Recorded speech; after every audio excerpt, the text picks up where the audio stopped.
everyone. I want to start by thanking our seniors. Right, before we get into this, we just talked to the seniors, and on senior night, I said it's a little different whether they're seniors that have been with us for a year, or 2 years, 3 years, 4 years, and 5 years. I want to thank them for their contribution. I want to thank them for just their impact. Senior night is always emotional because you think about your career. And so we want them to know that we appreciate all that they've done for our program. And we're not done yet. And that was the other message. We're not done yet. So I wanted to start by saying thank you to all of our seniors. Tonight, there were just moments. 15 threes. Can't give them 15 threes. And some were in transition, some were off hustle plays, 50-50 balls, kick out threes. But we talk more about the grit of this team. This team is shorthanded. Okay, we got 3-4 starters out. It started when we lost Maggie Vesseling, and then it kept going. We would have loved to have Maggie. We would have loved to have Jazz. We would have loved to have Fauntleroy. We would have loved to have Michaela Moore. But the group that showed up tonight played, and they competed. They played together, and they played to win. They played to win. And so, not the outcome, but I'm proud of the grit and the fight, not in just these two, but in the team. And so we're going to regroup and get ready and be ready Monday to prepare for. We don't know who we play yet, but get ready for Wednesday in Kansas. Hey, Coach, and the players, can you talk to me about how competitive the Big 12 can be, and especially like a season like this when it comes to like injuries and such? I mean, it's a powerhouse conference. I mean, it's a conference where so many teams are top 25 and top 50 teams, top 10 in the net. I mean, every night you're playing an elite team, and so you don't want to use injuries as an excuse. But I mean, the more you have to compete, the better you are. But it's competitive from top to bottom. The parity is really, really close. So your margin when you're competing, your room for error is zero. Because there's no team on the schedule where you look and you're like, okay, I know this is a gimme. Because every team is loaded and every team has unique players. Coach, energy in the first half was arguably the best all year. Can you speak on the intensity that both the players and the crowd were showing in the first half? Well, Sun Devil Nation showed up, obviously, but senior night always gives those emotions. I think everyone wanted to do it for our seniors, and I think having their families here, you want to play well in front of your family too.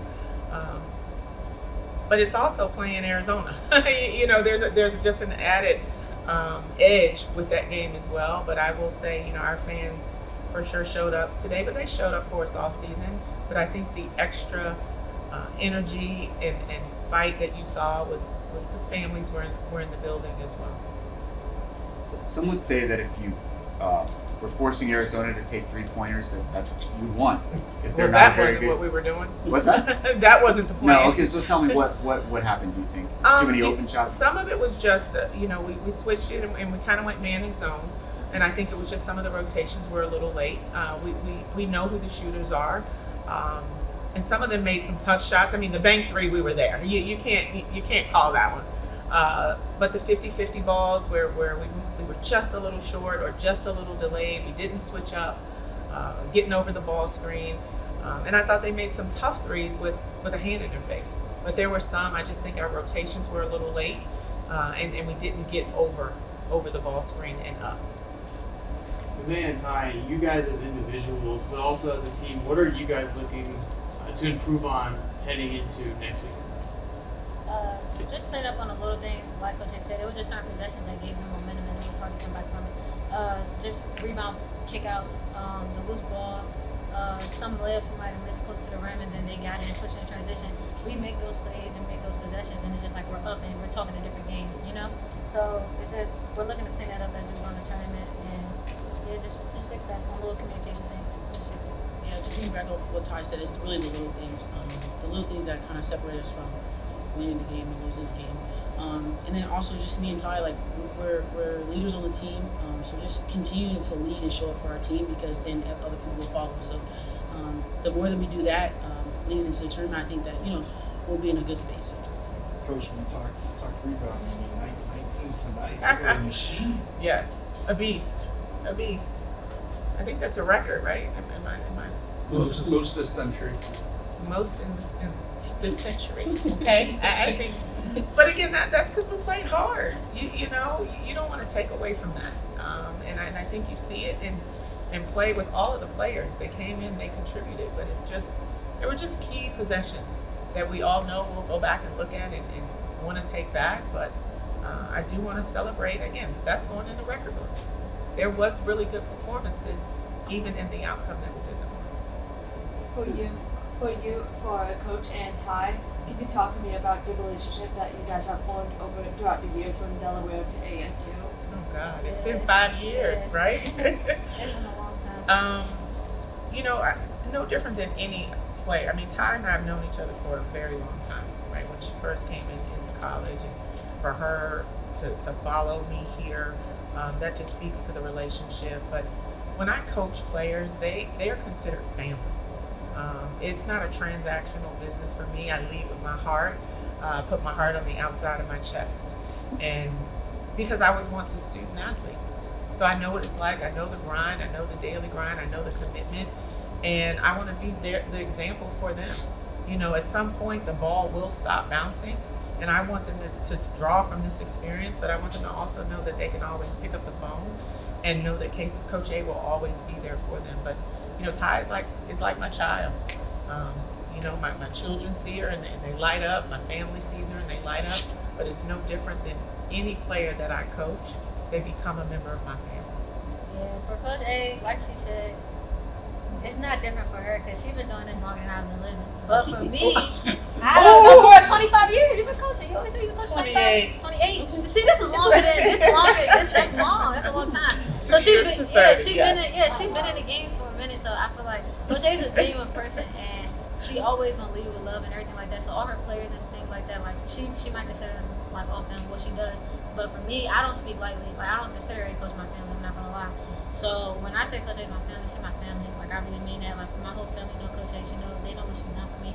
And it's not even more so basketball. She speaks a lot about just life things and just the young woman that I became and still am I growing into. Like I'm always gonna call Coach A back for advice. It's not really like we're done once I'm done with school. Wherever I go in life, she's always gonna be a part of it. So yeah, she's my family. I don't consider her Coach family. Coach A is. Coach, you talked about some of the challenges tonight. What has been the biggest challenge for you over the course of the regular season? One, for us is just staying healthy. But two is, I'll say, just that defensive consistency. You'll see glimpses of it, and putting together 40 full minutes. We'll have really good moments, and then we'll just have some defensive lapses, but it's not for a lack of will and want to. I think also learning in this new landscape when no two people have played together, right? This is a different landscape. No two people have played together. And so you learn that throughout the season. And when the lineups change, we've had so much change within our lineups. Now people who might not have logged a lot of minutes or may not know where Bea wants the ball or may not know, Ty may not know where this one wants it because they've never played together. So it's just learning and building that chemistry real time. So I think that was a challenge, but nothing that, I guess that's going to deflate us, if you will. But I think we draw from all of this into our new season, right? This is the group that we're going to have. Unfortunately, the injured players aren't coming back. So I just think that this group is getting closer and closer and closer, and the things that we can fix and need to fix are doable. And so I think that's the message and the focus going into the Big 12 tournament. Just what do we need to do to win that first game on Wednesday, packed for 5 days, right? And it's one game at a time. But I think we draw from this whole season about how close we've been, and close isn't good enough. We want to finish, and anything happens in March. It's March Madness. Coach, and for the players as well, it was an extremely streaky game. Today, you guys would go on runs, 7 points, holding them to none, and then they would go on a run. What kind of led to that, the back and forth, do you guys think? What made it so hard to implement the point throughout the game? Well, the game is of runs. I mean, in basketball, you're going to have games of runs, and both teams are competitive. No team wants to lose, right? And so you're going to see the ebbs and flows. But for us, we were trading threes for twos, and it's hard to come back from that. And so I think when they went on the run, it was 3-ball, 3-ball, 3-ball, versus us hitting a two. And so those are the moments that we, moving forward on Wednesday, we can't let happen, no matter who we're playing. Because we've seen some of those runs before, and those are the daggers, right? If it's 2 seconds on the clock, we got to get the stop, right? If we work our tail off to create that 50-50 ball, it's 100% our ball, right? If we are rotating and just we're supposed to be on that defensive string, and one person, gets stuck or just doesn't get there, close out a little short 3-ball dagger. Those are momentum shifts that happen throughout the game. It was just too many of those. Especially threes for twos. Coach, we've seen injuries throughout the year. Like you said, Michaela Moore was not playing today. Can you go over what happened? Well, she has a concussion. I can say that, and hopefully she'll be reevaluated, Monday, and hopefully she can come and with us to Kansas. But we don't know. Sometimes concussions take a little longer. But with her concussion, Jazz's shoulder, Aggie's knee, Fauntleroy's hand, and even Jaya Levette, I got to give her a lot of credit because she pushed through on an ankle. She was kind of on one foot, and Kennedy Basham on a broken finger. So we are the wounded warriors. But again, this time of year you fight. Like you whoever's ready, let's go. There's no feel sorry, no hang your head. Whoever's ready to go will be ready. But we will see if Michaela will be reevaluated this week, and hopeful for him. You guys good? Jack, Nevaeh, having a performance like that on senior night in front of family on the sideline, how did that feel? I think it's always good to just be able to show out in front of family.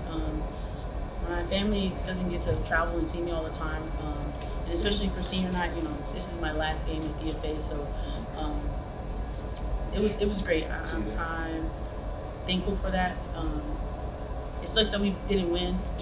I personally don't think that it matters because we didn't win. I don't really think about it like that, but I think I was just thankful that my family got to see it. You have one more year in the approval. Do you want to use that year, or have you decided? No, I haven't decided yet. My goal is always to play professional though, so yeah, if I need 1 year in college, I'll definitely see.